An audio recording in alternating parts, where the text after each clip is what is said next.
ఇప్పుడు కేవలం 7,999కే up to 10 kgs వరకు బరువు తగ్గి అధిక బరువు నుంచి వచ్చే ప్రధాన సమస్యలను దూరం చేసుకోండి. మాజీ డీజీపీ మహేందర్ రెడ్డిపై ఆరోపణలు చేసిన వారే టీఎస్పీఎస్సీ చైర్మన్గా ఎలా నియమిస్తారని ప్రశ్నించారు కవిత. వెంటనే ఆయన్ను తొలగించి అవినీతిపై జ్యుడిషియల్ విచారణ జరిపించాలన్నారు కవిత. దీనికి కౌంటర్ ఇచ్చిన మంత్రి కొండా సురేఖ 10 ఏళ్లుగా బీఆర్ఎస్ ప్రభుత్వం ఏం చేసిందో గుర్తు చేసుకోవాలన్నారు. కవిత వ్యాఖ్యలు దయ్యాలు వేదాలు వల్లించినట్లుగా ఉన్నాయన్నారు. మాజీ డీజీపీ ఇప్పుడు టీఎస్పీఎస్సీ చైర్మన్ మహేందర్ రెడ్డి గారి మీద ఆరోపణలు వచ్చినాయి. ఏమని 1,00,00,000 కోట్ల రూపాయలు సంపాదించుకున్నారు మహేందర్ రెడ్డి గారు అని అవినీతి ఆరోపణలు వచ్చినాయి.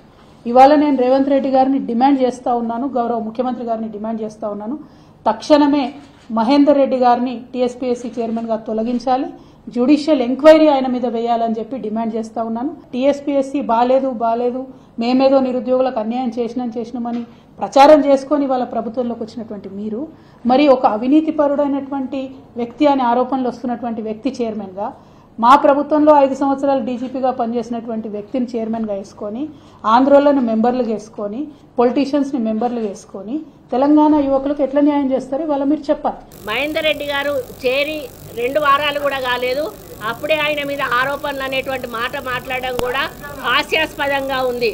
మరి ఎందుకు ఇంత కాలంలోనే ఆయన మీద వచ్చిన అభియోగాలు ఏంటి? మరి మీ ప్రభుత్వంలో ఆయన అత్యంత మరి పెద్ద స్థానంలో డీజీపీ స్థానంలో కూడా కూర్చోబెట్టిన విషయం మీరు మర్చిపోయారా? మరి అవినీతి అధికారి అయితే మీరు ఆ రోజు ఎందుకు ఆయనను డీజీపీ స్థాయిలో కూర్చోబెట్టారని చెప్పి అడుగుతా ఉన్నాను.